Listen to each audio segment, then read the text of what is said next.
todos. Agradezco a Comparticipación este espacio para compartir con ustedes algunos argumentos a favor del derecho a la vida desde la bioética. Por argumento podemos entender como una primera acepción el razonamiento que demuestra, refuta o justifica algo, y como segunda acepción un conjunto de hechos. Así, los argumentos que se presentarán a lo largo de esta conferencia tendrán como fundamento la evidencia de la ciencia en torno a la vida y el razonamiento filosófico al respecto.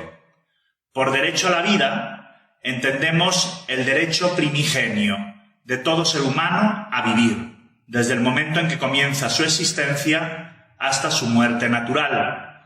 Decimos que es primigenio porque sin él no existirían los demás derechos.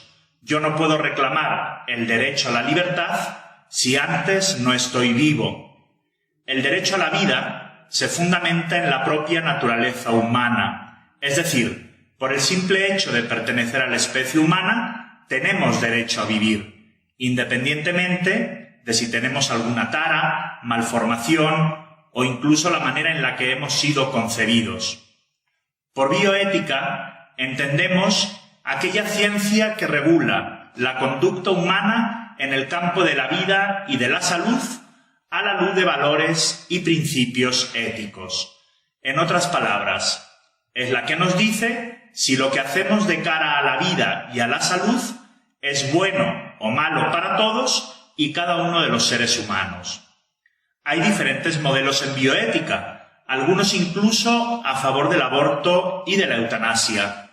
Nosotros seguimos una bioética ontológico-personalista, es decir, fundamentada en la integridad de toda persona, en su dignidad y en los derechos fundamentales de cada uno, desde el inicio de su existencia hasta su muerte natural. Bien, visto esto, y a manera de introducción, podríamos preguntarnos, ¿por qué ese afán de determinados grupos por querer imponer de manera totalitaria la muerte de seres humanos inocentes? ¿Y por qué querer convertir el homicidio de un ser humano inocente en un derecho entre comillas, por ejemplo, el derecho a abortar, el derecho a la eutanasia? A la primera pregunta podríamos responder diciendo o haciendo mención de una sentencia que en su momento hizo Ortega y Gasset. Él decía, mientras el tigre no puede dejar de ser tigre, es decir, no puede destigrarse, el hombre vive en riesgo permanente de deshumanizarse. Y aquí la palabra clave es esta, deshumanizar, que significa perder el carácter humano. Una sociedad deshumanizada es aquella que ha perdido completamente el rumbo, que es incapaz de hacerse cargo de los suyos. Es hablar de una sociedad que, lejos de reconocer la dignidad intrínseca de cada uno de sus miembros y de reconocer sus derechos fundamentales, crea leyes que matan a los más frágiles y vulnerables. A la segunda pregunta, podemos decir que el Estado no tiene derecho a suprimir una vida inocente. No existe el derecho a matar, existe el derecho a vivir. Debemos tener en cuenta que los derechos no son contradictorios. Por tanto, si hay un derecho primigenio a la vida, este trae consigo el deber, la responsabilidad de cuidar y proteger dicha vida. Es absurdo, por tanto, y contrario al concepto de derechos humanos, hablar de un supuesto derecho al aborto o a la eutanasia o un derecho a matar. Como sociedad debemos posicionarnos. En estos temas de la vida no hay medias tintas. O somos una sociedad humanizada que protege, cuida, defiende la vida de los suyos desde su inicio hasta su fin natural, o somos una sociedad deshumanizada, que es capaz de exterminar a todos aquellos que no vayan acordes a los intereses de la misma sociedad y encima nos quedamos tan tranquilos. Con razón, Thomas Hobbes en su obra El Leviatán, exclamó: Homo homini lupus. El hombre es un lobo para el propio hombre. La defensa de la vida humana no es una cuestión religiosa, es una cuestión de humanidad. Ya Terencio sentenció hace muchos siglos: hombre soy, y nada de lo humano me es ajeno. Ante esta cultura de la muerte, no podemos permanecer indiferentes o cruzados de brazos. Desde nuestra humanidad y desde la verdad debemos dar respuesta. Hoy en día, el argumentario que debemos seguir o que debemos usar en todos estos temas de la defensa de la vida debe partir de una visión antropológica sana, una concepción de la persona integral, adecuada, pues la manera en que concebimos al otro es la manera en que lo vamos a tratar. Si yo veo al otro como un igual a mí, de manera integral, obviamente lo que media ahí es el respeto. Cuando yo no veo al otro como un igual a mí, entonces soy capaz de cometer cualquier atropello o atentado.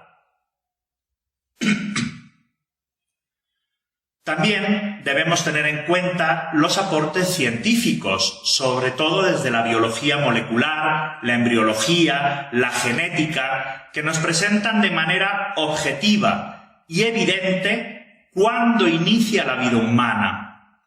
Algunos han puesto en duda que el embrión humano, desde el momento de la concepción, sea un individuo de la especie humana, es decir, que se trate de un ser humano.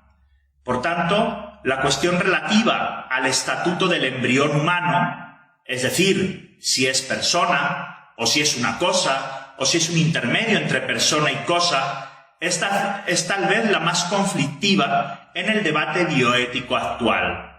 Pues cuando no se reconoce y se respeta este estatuto antropológico del embrión, te puedes encontrar voces como, por ejemplo, Viviana Aido, exministro de Igualdad de España, que en una pregunta que le hicieron en el radio, ella respondió: un feto de 13 semanas es un ser vivo. Claro, lo que no podemos hablar es de ser humano porque eso no tiene ninguna base científica. Bueno, uno no sabía ya si reír o llorar al escuchar esto,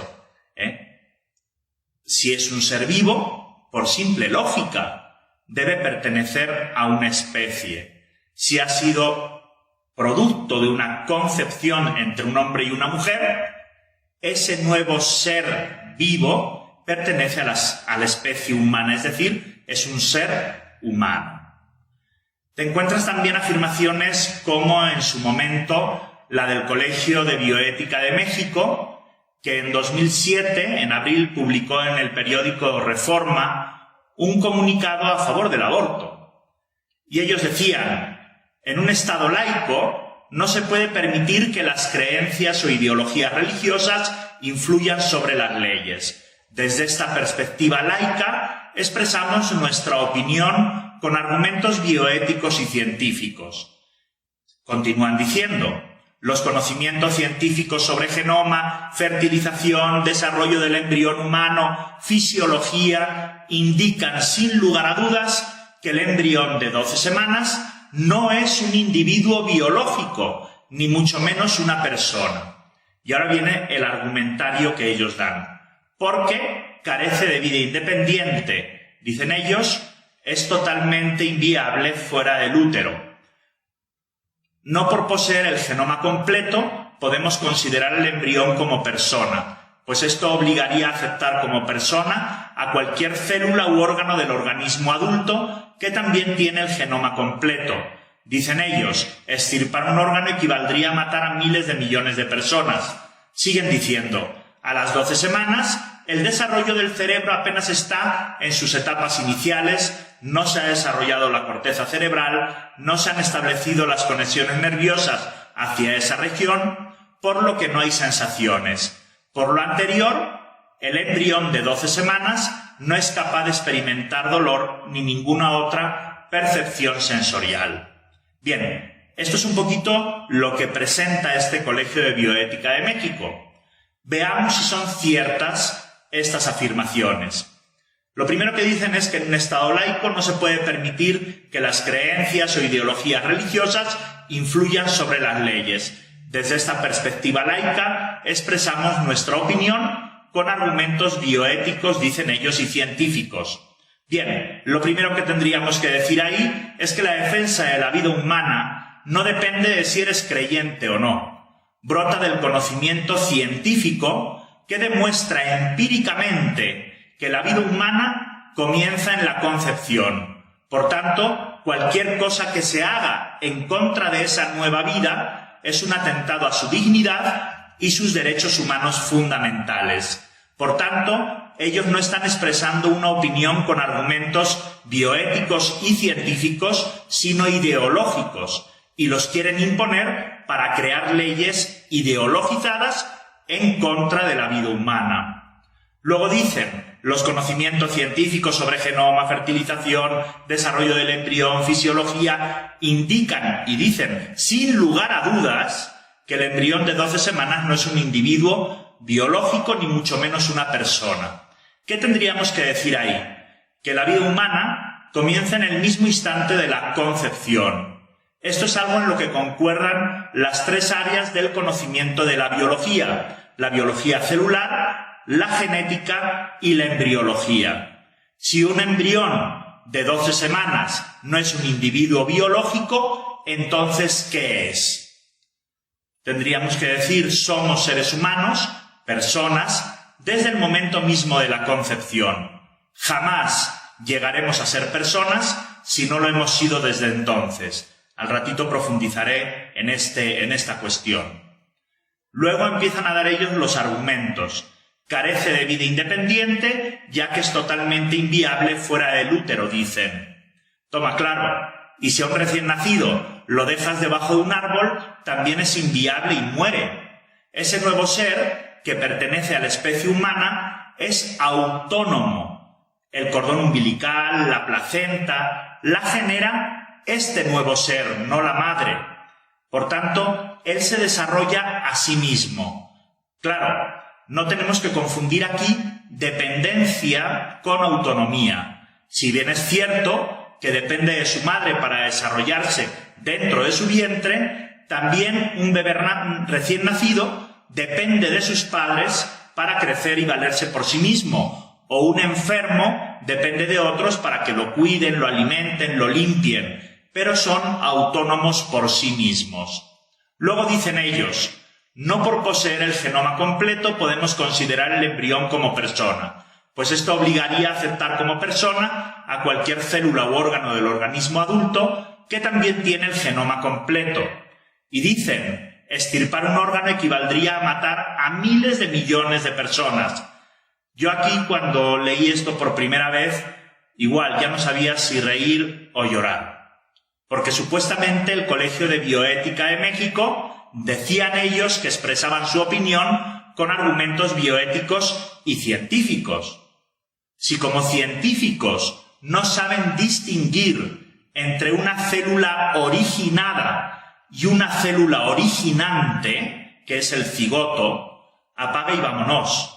Cualquier célula del cuerpo humano es una célula originada por una célula originante, el cigoto. Por eso, si te extirpan un órgano, este está compuesto por células originadas, no por miles de millones de personas. Aquí te das cuenta que de opiniones científicas no tienen absolutamente nada. Tendríamos que ser más serios a la hora de tratar estos temas. Y el último argumentario que ellos dicen, a las 12 semanas, el desarrollo del cerebro está apenas en sus etapas iniciales, no se ha desarrollado la corteza cerebral, no se han establecido conexiones nerviosas hacia esa región, que son indispensables para que puedan existir las sensaciones. Por lo anterior, el embrión de 12 semanas es incapaz de experimentar dolor ni ninguna percepción sensorial, mucho menos de sufrir o de gozar. ¿Qué tendríamos que decir aquí? Que la sensación o la capacidad de experimentar dolor, sufrir o gozar no son determinantes para decir si eres o no persona. Por ejemplo, Si alguna vez te han anestesiado con anestesia general a la hora de operarte, cuando te han operado no has sentido absolutamente nada y no por eso dejas de ser persona. Por ejemplo, hay personas que sufren una enfermedad que se llama analgesia congénita, es decir, que no pueden padecer o sentir dolor. ¿Acaso entonces dejan de ser personas? El doctor James decía: decir que el comienzo de la vida humana no puede ser determinado científicamente es ridículo, porque el Colegio de Bioética de México decía que no era un individuo biológico ni mucho menos una persona. El Mosby's Medical, que es un diccionario de medicina, define el embarazo como en el preciso y único momento de la concepción, la mujer está embarazada de un nuevo ser individual. El profesor Llewellyn Jones, un conocido escritor sobre temas médicos, también ha definido la concepción y el comienzo del embarazo diciendo: cuando el material genético masculino del espermatozoide se une al material genético femenino del óvulo, se forma un nuevo individuo. Veamos qué nos dice la biología. El nuevo ser humano se origina cuando dos células haploides que tienen la mitad de los cromosomas, el gameto femenino óvulo con 23 cromosomas y el gameto masculino espermatozoide con otros 23 cromosomas, se unen mediante un proceso que se llama singamia, dando origen a una nueva célula, con un sistema genético distinto al padre y a la madre y con 46 cromosomas, que es el número de cromosomas que caracteriza a todos los miembros de la especie humana. Esta célula originante se denomina cigoto. Cigoto significa acoplado. Se acoplaron el óvulo y el espermatozoide para combinar su carga genética.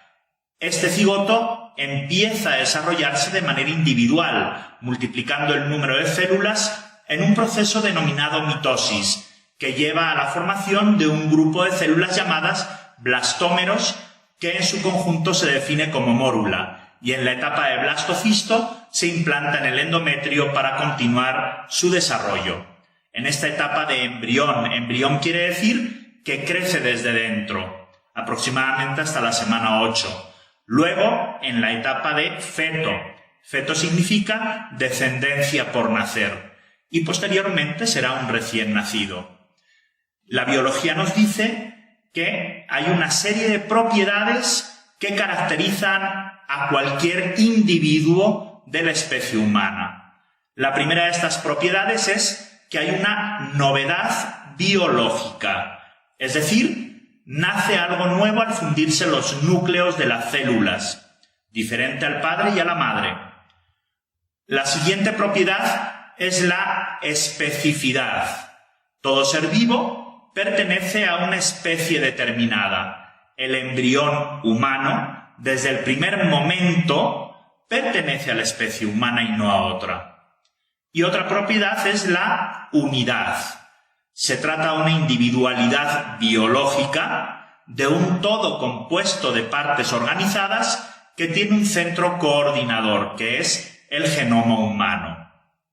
Dentro de este proceso autónomo de desarrollo, encontramos también tres características que nos confirman la existencia del nuevo ser. La primera característica es la coordinación. Desde la unión de los gametos y el desarrollo celular, vemos que se da un proceso coordinado bajo el control del nuevo genoma, lo que indica que nos encontramos ante un individuo y no ante un cúmulo de células como algunos dicen. La siguiente característica es la continuidad. Todo el proceso del nuevo ser humano se desarrolla con una sucesión ininterrumpida de acontecimientos, por lo que afirmamos que es siempre el mismo e idéntico ser el que se está formando. Y la tercera característica es la gradualidad. Está demostrado que la forma o el desarrollo final es gradual, está dentro del proceso de crecimiento de todo ser humano, lo que lleva a mantener siempre al mismo individuo idéntico con autonomía propia. Ángelo Serra, pionero de la biogenética y profesor de genética humana, dijo al respecto: es evidente que estas tres características satisfacen perfectamente los criterios esenciales establecidos por una reflexión metabiológica para la definición de un individuo. Por eso, la inducción lógica de los datos que nos suministran las ciencias experimentales conducen a la única conclusión posible. Esto es, que en la fusión de dos gametos, un nuevo individuo humano real comienza su propia existencia o ciclo vital, durante el cual, dadas todas las condiciones necesarias y suficientes, realizará autónomamente todas las potencialidades de las que está intrínsecamente dotado. Un aspecto biológico también que apoya que el embrión humano, en esta fase de preimplantación, en esos primeros 14 días que van desde el momento de la concepción hasta la implantación terminada en el endometrio, que no es un conglomerado celular sin una estructura organizada, sino un ente biológico distinto al padre y a la madre, es que la madre lo identifica como tal y para prevenir su rechazo desarrolla un complejo mecanismo de inmunotolerancia. La doctora Moratalla, con su equipo de investigadores, hizo un estudio científico sobre la comunicación materno-filial y ella descubrió que desde el momento de la concepción se establece un diálogo entre el cigoto y la madre, entre el nuevo ser y su mamá. Y quien inicia esta comunicación no es la madre, es el propio nuevo ser humano, su hijo, que le manda señales. Esto es a nivel químico molecular, donde le está diciendo a la mamá que no es un bicho raro, que no es algo que le va a causar un daño, por lo tanto no debe crear anticuerpos para rechazarlo. La madre escucha a su hijo y no solo no crea anticuerpos para rechazarlo, sino que prepara todo su cuerpo, todo su organismo, para que mientras el nuevo ser va recorriendo las trompas de Falopio hasta llegar al endometrio y comenzar la implantación, estén dadas todas las condiciones para que pueda implantarse y continuar su desarrollo. Jean Rostand, Premio Nobel de Biología, decía: en la primera célula constitutiva de la persona humana, es decir, en el óvulo fecundado, existe un ser humano. El hombre todo entero ya está en el óvulo fecundado. Desde el momento de la fecundación, desde el momento de la concepción, ya está determinado si vas a ser hombre o mujer, la estatura que tendrás, incluso algunas enfermedades que vas a padecer a lo largo de tu vida. Angelo Luigi Vescovi, profesor de biología celular, codirector del Instituto de Investigaciones de Células Estaminales en el Hospital de Milán, dice: el embrión es un ser humano. Esto es innegable.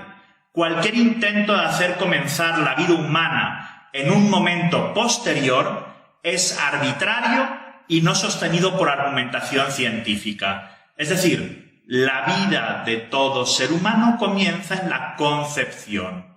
Querer poner otro momento hasta la implantación terminada, hasta las 12 semanas, hasta las 14 semanas, cuando uno quiera, es arbitrario y no sostenido por argumentación científica. Encontramos también quienes, con el afán de confundir, nos presentan el término preembrión para referirse al nuevo ser humano en esa etapa de preimplantación, es decir, en los primeros 14 días después de la concepción. El doctor Kischer, profesor de anatomía y embriología, dice: el término preembrión es la gran mentira de la embriología humana. El término preembrión no existe en biología. El llamado preembrión es una falsa fase del desarrollo humano inventada por un embriólogo de anfibios solo por razones políticas. No tiene justificación creíble alguna. Por lo tanto, su inclusión en el lenguaje de la embriología representa un enredo de colosales dimensiones. Dicen los que apoyan este término de preembrión que al no tener el embrión una forma humana es una persona en potencia, una prepersona, es decir, todavía no es persona, lo será posteriormente. Esto es un grave error tanto antropológico como filosófico. Desde el momento de la concepción tenemos a la persona inacto. Ya es uno de los nuestros, ya es un nuevo individuo biológico de la especie humana. Lo que están en potencia son sus accidentes. Es decir, todavía no tiene brazos, porque se están desarrollando, pero los tendrá. Todavía no tiene corazón, pero lo tendrá. Todavía no tiene ojos, pero los tendrá. Pero no podría tener todo eso si antes él no existiese en acto. Por tanto, no es una persona en potencia, es una persona en acto con todo su desarrollo en potencia. Otras aportaciones que nos da la embriología y la genética. Moore y Persaud dicen: el cigoto es la célula que resulta de la unión de un oocito y el espermatozoide. Un cigoto es el inicio de una nueva vida humana. O'Reilly y Müller, embriólogos, dicen: aunque la vida es un proceso continuo, la fertilización es un hito crítico, porque en circunstancias ordinarias un organismo humano nuevo, genéticamente distinto, es formado cuando los cromosomas provenientes de los pronúcleos del macho y de la hembra se mezclan en el oocito. El doctor Lacadena, catedrático de genética en Madrid, dice: el proceso de esta nueva vida humana comienza en el momento en el que el espermatozoide entra en el óvulo, hincha su cabeza para liberar su carga genética que porta. La suma de dos gametos no produce una célula normal, una célula originada, ¿recuerdan? Sino un cigoto, una célula originante, con un programa genético humano y, por tanto, vida humana y no de cualquier otra especie. Algunas afirmaciones del doctor Jérôme Lejeune, padre de la genética moderna, doctor en medicina, en ciencias, profesor de genética fundamental en París durante más de 20 años, fue el descubridor del gen que produce la trisomía 21, el síndrome Down, dice: en cuanto los 23 cromosomas del espermatozoide se encuentran con los 23 cromosomas del óvulo, toda la información necesaria y suficiente está allí, reunida en el ADN, para determinar todas las cualidades de un nuevo ser humano. Esto no se trata de una opinión, de un postulado moral o de una idea filosófica, sino de una verdad experimental. Afirmar que la vida humana comienza después de la fecundación, en cualquier otra etapa, no es científico. Es una afirmación arbitraria, fruto de ideologías o intereses ajenos a la ciencia. Aceptar el hecho de que después de la fertilización un nuevo ser humano cobra vida ya no es motivo de pruebas u opiniones, es simple evidencia. No tengo duda alguna. Abortar es matar a un ser humano, aunque el cadáver sea muy pequeño. Los datos que hemos visto hasta ahora de la biología, de la embriología, de la genética, nos demuestran que el ser que inicia el desarrollo en el vientre materno es un nuevo organismo de la especie humana, dotado de un genoma diferente al padre y a la madre. Afirmar que la concepción da origen a una nueva e individual materia corpórea humana implica sostener que ella es un individuo de la especie humana, por tanto es un ser humano. Castilla y Cortázar decían: Cuando hay vida humana debidamente individualizada, ha de decirlo la ciencia. La filosofía, en eso depende de la ciencia. Lo que sí puede decir la filosofía es que cuando hay vida humana individualizada, el cigoto, allí hay una persona en sentido constitutivo. Un poquito para resumir todo esto que acabamos de ver y ver el fundamento de la ciencia con la reflexión filosófica, sería lo siguiente. A la ciencia le toca determinar cuándo inicia la vida de cualquier ser vivo. En este caso, cuándo inicia nuestra propia existencia. En qué momento comenzamos a ser miembros de una especie concreta, en este caso de la especie humana. Y ya hemos visto todo el argumentario, desde la biología, la embriología, la genética, que es el momento de la concepción el que determina la existencia de un nuevo ser biológico perteneciente a la especie humana, es decir, un ser humano. Hasta ahí llega la ciencia.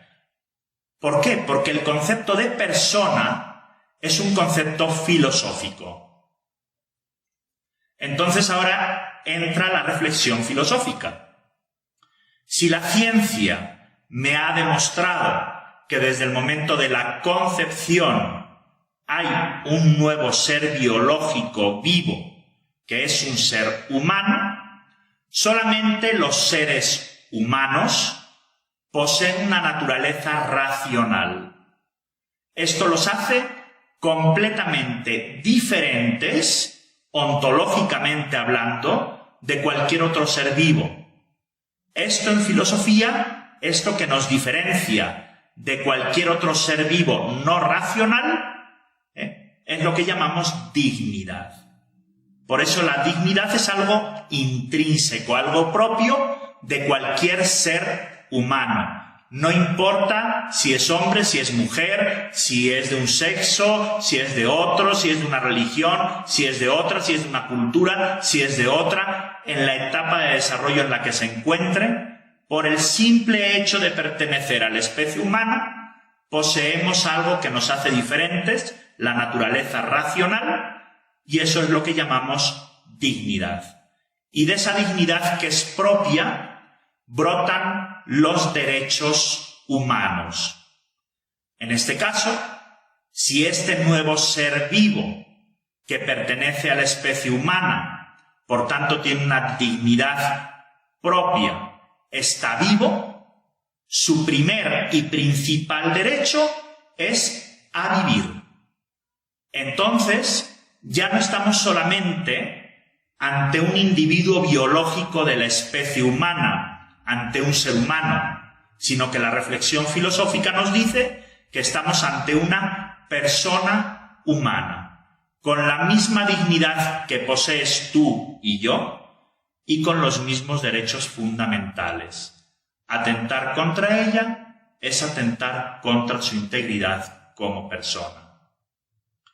Esto nos llevaría a hablar de lo que se llama el estatuto antropológico del embrión, es decir, desde cuándo ese nuevo ser es uno de los nuestros. El haber alcanzado el estado, el estatuto de individuo humano o persona, significa que el embrión tiene un estatuto moral correspondiente, por el cual no es un algo, es un alguien, no es un qué, es un quién, no es un medio, es un fin en sí mismo, que posee una dignidad intrínseca y unos derechos, como ya hemos dicho, fundamentales. Por tanto, existe el deber como sociedad de proteger al embrión desde el momento en que adquiere su estatuto. Y ese momento es, como ya hemos demostrado, el momento de la concepción. Es una persona constitutiva, es decir, plena, igual que tú y que yo, aunque sea un cigoto o un embrión unicelular. Y todo su desarrollo, como es continuo, ese ser persona ya no variará ontológicamente a lo largo de toda su existencia. Por eso puedes decir que tú eres tú desde el momento de la concepción hasta el día en que te mueras, en distintas etapas de desarrollo.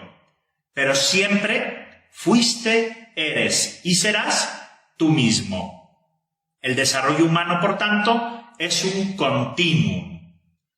Es decir, desde que comienza tu existencia hasta el día en que te mueras, todas las etapas son continuas, no hay saltos. No, es que aquí no eres persona, pero a partir de aquí sí lo eres. No. O eres desde el primer momento o no lo serás jamás. Hay un principio filosófico muy simple.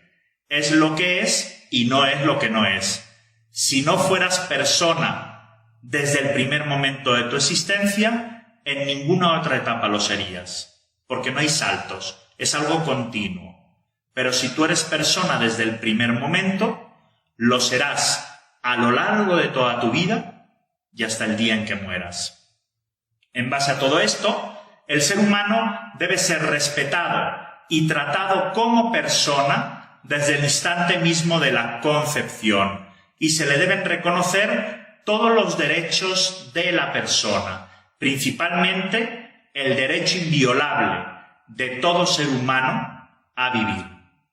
La sociedad actual se encuentra, por tanto, ante una encrucijada moral, porque en la defensa de los derechos humanos no se puede ignorar al ser humano en los primeros estadios de su existencia, porque sería como ignorarnos a nosotros mismos. Ignorar al embrión en sus etapas de desarrollo nos lleva al camino de la deshumanización, como comentamos al principio, y abre las puertas a que sigamos justificando las más graves injusticias. No somos capaces de cuidar y proteger a los nuestros en esas etapas más vulnerables. ¿Qué no seremos capaces de hacer con todos los demás? Bien, espero que todo este bombardeo de información nos pueda ayudar a tener algunos argumentos desde el punto de vista científico y filosófico que nos ayuden en nuestra tarea de defender la vida humana. Porque toda vida importa, cada vida importa, nadie sobra. Por tanto, no tengamos miedo a decir sí a la vida, sí a la vida. Muchas gracias.